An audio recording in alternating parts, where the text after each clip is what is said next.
بەڵێ لەسەر ئەم پرسە لە قسەکانی کۆتایی هێرۆی هاوکارم دەست پێ یەکەم کە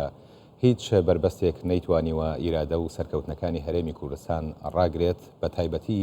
کارە تیرۆر و تیرۆریستیەکان. لەسەر ئەم پرسە من میوانێکم هەیە کرمانج عەبدوڵڵا بەرپرسی لقی 16 پارتی دیموکراتی کوردستان. کاک کرمانج بەخێر بیت بۆ سۆدی کوردستان 24. بۆچی هەرێمی کوردستان ئەکرێتە ئامانج لەلایەن تیرۆریستانەوە بە تایبەتی ئەمڕۆ ئێمە لە ڕۆژێکین کە ڕۆژی 1 شوباتە 20 ساڵ لەمەوبەر هەرێمی کوردستان کرای ئامانجی تیرۆریستان و وەک لە وێنەکانی شابینیمان 103 کەس لە خەڵکی خەباتکار و تێکۆشەر لە هەرێمی کوردستانە شەهید بوون. ئامانجی تیرۆریستان چییە؟ تاکید بەم بوونەوە کە ئەمڕۆ یادیەکی شوباتە سەڵاو لە گیانی پاشی تەواوی ئەو کادر و سەرکردە و هاوڵاتیانی کە لەو ڕۆژە گیانی خۆیان بەخت کرد لە پێناو سەرفرازی خەڵکی کوردستان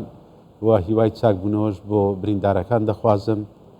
و بەندە بۆ خۆشم یەکێک لەو کەسانە بم کە لە مەراسمی لقی دوو بووم. ئەو کاتە بەندە کاجێڕی لقی دوو بووم و من بۆ خۆشم بە سەختی بریندار بوو و ئێستاش بەشێک لە دەستم لە دەست داوە هی گوێزکەمە 180 لە دەستم داوە و تاکید بەڕاستی ناحزانی ملەتی کورد بە هەر شێوێک بۆیان کرابی ویستوانە ڕەوڕەوەی پێشکەوتنی دۆزی گەلەکەمان ڕابگرن،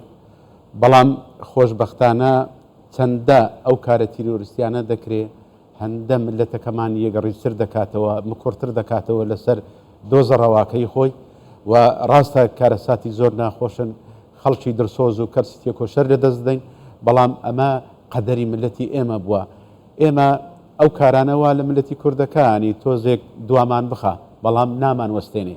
و ئێمە زۆر کاری دیکەش بەرامبەر بە گەلی ئێمە کراوە ملەتی ئێمە کراوە و تەبیعی کاری تیرۆریستی کارێکی قێزەوەندترین کارە لە مرۆڤایەتی کە بەدەستی مرۆڤ دەکرێت. ئەوەیە کە مرۆڤی بێگوناح دەبێتە قوربانی و ئەمە کارێکە بەڕاستی نە هیچ ئاەتێکی سەمایی نە هیچ کارێکی مرۆڤایەتی بەڕاستی ڕێگە بەمە نادا. بەداخۆش زۆر جاران ناحزانی ملەتی کورد زۆر جاران هەندێک بڕووبیان و ئاینیش دێنەوە کە ئاین لە مەسەلانە بەدەرە کوشتنی ئینسانێک بەڕاستی وەکوی تۆ هەموو خەڵکت کوشتبی ئەمە ئاین وا دەڵێ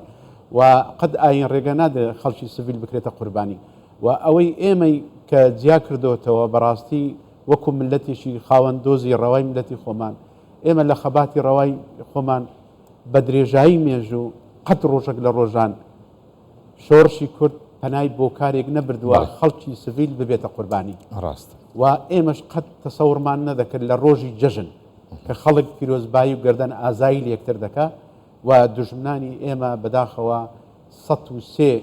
کەسی تێکۆشەری سڤیل لە ڕۆژی جەژنی قوربان ببنە قوربانی کارێکی تیرۆریستی و تاکید چەند ئەوان لەسەر ئەو کارانەی خوان بەردەوام بن ئێمە هەرێمی کوردستان بەردەوام دەبی لە پێشکەوتن بەردەوام دەبی لە پاراستنی پێکەوە ژیان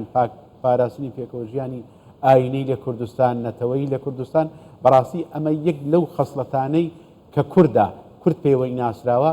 کورد چەندە دوژمنانی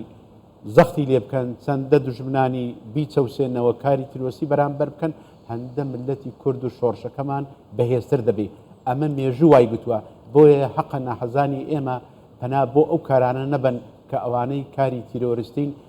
وەکو باسم کرد ناشرینترین کاری مرۆڤ کە بەدەستی مرۆڤ دەکرێت کاری تیرۆریستیە. زۆر باشە. ئێمە لە دوای ئەو ڕووداوانەوە ڕووداوی گەورەترمان بینی ئەویش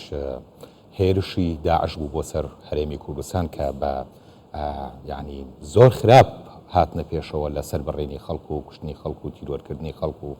بەڵام هەرێمی کوردستان توانی ڕوبەڕووی ئەم دیاردەیەش ببێتەوە. ئێستاش دەبینین بە شێوازی دیکە خەڵکی ئێمە تیرۆرەکرێ و دەست بۆ هاوڵاتی سڤیلی ئێمە ئەبرێت لەم هەرێمە. هەرێمی کوردستان لە مەولات چۆن نەتوانێت خۆی تۆکمە بکات و ئەوەی بتوانێت ڕوبەڕووی ئەم کارانەش ببێتەوە. تاکید وەکو جەنابەت ئیشارەت پێدا داعش جارێ ئەفسانەی داعش لەسەر دەستی پێشمەرگەی کوردستان تێکشکا. داعش بەس لە عێراق نەبوو، داعش لە زۆر شوێنی وڵاتان هەبوو، بەڵام کە ئەفسانەی داعش ئەو هێزە جەبەلوتەی داعش کە تێکشێنرا لەسەر دەستی پێشمەرگە قارەمانەکان بە خوێنی پێشمەرگە قارەمانەکانی کوردستان تێکشکێنرا و ئەمە بەڕاستی بۆ نەک هەر بۆ ملەتی کورد بۆ جێی شانازی هەموو ملەتانی دنیا چادەوریشمان و دنیای دەرەوەش بەڕاستی پێشمەرگە بوو بە ناوێک کە ڕەمزی قوربانیدانی خەڵکی کوردستانە ئەمە بۆ ئێمە بەڕاستی ئەو پەڕی ئیفتیخار و سەربەرزیە خاڵی دیکەوەکو باسمان کرد پێشمەرگە بەس بە ئیرادە شەڕی گەورەترین هێزی تیرۆریستی دنیای کرد لەنانە ئێمە ئەو چەکە بەهێزەمان هەبوو و ئەو کاتە ئێمە لە زروفەچی دارایی زۆر خراپیش بوون بەداخەوە حکوومەتی عێراقی هەموو سەرچاوەکانی دارایی هەرێمی کوردستانیشی بڕی بوو بگرای یەک فیشەکی بۆ پێشمەرگەی کوردستان ڕەوان نەکرد ئەوەی لە دەستی پێشمەرگە بوو ئیرادە و بیر و باوەڕ بوو بەرامبەر بە خاکی خۆی بەرامبەر بە نیشتیمانی خۆی ئەمە وای کرد ئەفسانەی داعش تێک بشێنی تاکید ناحەزانی ئێمە بەردەوامن لەسەر ئەوەی کە کورد بەرەو پێشەوە نەڕوا ئەو هەنگاوانی کە کورد بەرەو پێشەوە بەرەو ئایندەی گەشت دەینێ بەڕاستی بۆتە جێی هەراسانکردنی خەڵکی دیکە چکە ئەم پێشکەوتنانەی ئێمە تەنها لە بواری بازرگانی پێش ناکەوین لە بواری سیاسی پێش ناکەوین لە بواری دیموکراسی و پێکەوە ژیانی و ئازادی و پێشکەوتن ئەوەی کە ئێمە لەم هەرێمە هەمانە سوار دەوری ئێمە کە ئێستا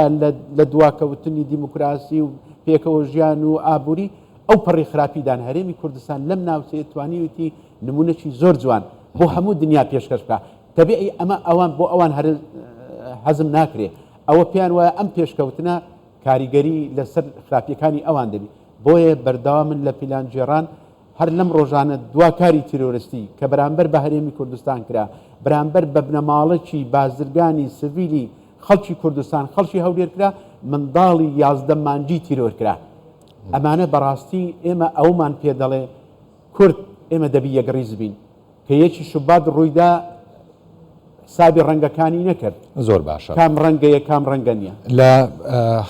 عێراقی ئێمە وەکو هەرێمی کوردستان بووینەتە ئامانجی گروپە جیاجیاکان لە ناو عێراقا ئەمەیان بۆ ئێمە چیمان بەرامبەر بەم گروپانە کردووە ئەوان بۆ هێرشەکە نەسەر وڵا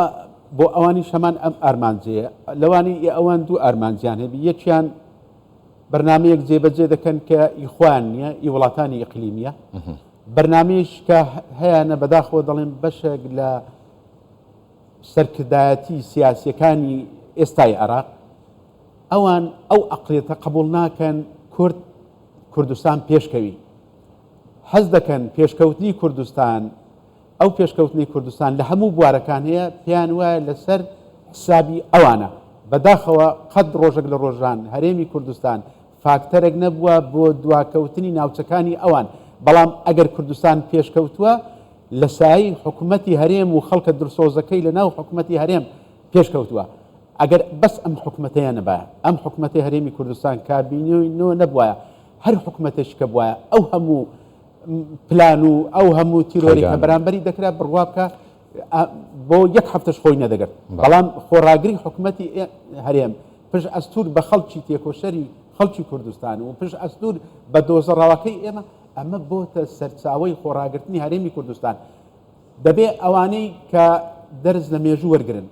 بیانەوێ ئیرادەی ملەتی کورد بشتێنن ملەتی کورد دەمێکە ئەم دەرسەی بەوانی پێش ئەوانی داوە کە زۆر لەوانی ئێستا بەهێزتر بوون لە ڕووی سەربازی پێی گوتون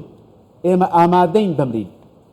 بە پێوە بەڵام ئامادەی نین لەسەر چۆک بژین ئەگەر ئەوەی بێ شەڕی ئیرادەی ملەتی کوردکە دەبێ ئەم خەونە لەگەر خۆی بباتە ژێر گۆڕ ئەوەی زۆر گرنگە دەبێ خەڵکی ئێمە خەڵکی دڵسۆزی ئێمە خەڵکی نیشتمان پەروەری ئێمە بزانن ناحەزانی ئێمە بە هەموو شێوەیەک دژایەتی هەرێمی کوردستان دەکەن دژایەتی ئەو قەوارەی هەرێمی کوردستان دەکەن وریابین لە پلانەکانی ناحەزانی خۆمان جەنابێ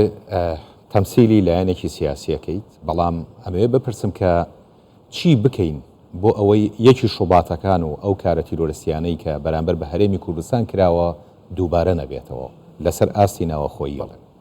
دەبێ ئیجارێ هەر بۆ ڕێزگرتن لە قوربانیانی یەک شوبات کە ئەمڕۆ یادیانە بۆ خوێنی ئەوان پێویستە هەموو هێزولانە سیاسەکانی کوردستان یەکگرتوو بین یەکڕیز بین پشتگیری تەواوی حکوومەتی هەرێمی کوردستان بکەین کە ئەمڕۆ حکوومەتی هەرێمی کوردستان تەنها حکوومەتی پارتی نییە تەنها حکوومەتی هێزولانە سیاسەکانی کوردستان نییە حکوومەتی خوێن و خەباتی 100 ساڵی خەڵکی کوردستانە ئافرەتی کرازڕەشی شەهیدان منداڵی چاوگەشی شەهیدان هەمویان داوامان لێ دەکەن یەک ڕیز بین، یەک گرتوو بین، یەک گوتار بین، پشتگیری حکوومەتی هەرێمی کوردستان بکەین کە نوێنەری ڕاستەقینی خەڵکی کوردستانە. ئێمە بەوە دەتوانین سوکنایی بنەماڵەی شەهیدان و قوربانیانی یەکی شوبات و قوربانیانی تیرۆری ئەم دوایی ماڵی پێشڕە و دزەی بتوانین سوکنایی ئەوان بێ. ئێمە دەبی بە ئەرکی نیشتیمانی خۆمان هەستین. ئێمە ڕۆژگاری زۆر لەوە سەختترمان بینیوە، زۆر هەوراز و ناخۆشترمان بینیوە، بەڵام ملەتی کورد لەبەر ئەوەی خاوەنی دۆزەشی ڕاوا بووە، قەزێکی ڕەوای بووە، هەمووی تێپەڕاندووە. ئەمەشیان تێدەپەڕێنین بە زۆر بەگەشتبینیەوە دەڵێم ئەمەشیان زۆر تێدەپەڕین، بەڵام پێویستمان بە یەکڕیزی ملەتی خۆمانە، ملەتی ئێمە دەبی وشیار بین، یەکگرتوو بین، یەکڕیز بین، لە پشت حکوومەتی هەرێمی کوردستان بین. بەڵێ کرمانجی عەبدوڵڵاه بەرپرسی لقی 16 پارتی دیموکراتی کوردستان، سپاس بۆ جەناب. زۆر سپاس بۆ، زۆر سپاس.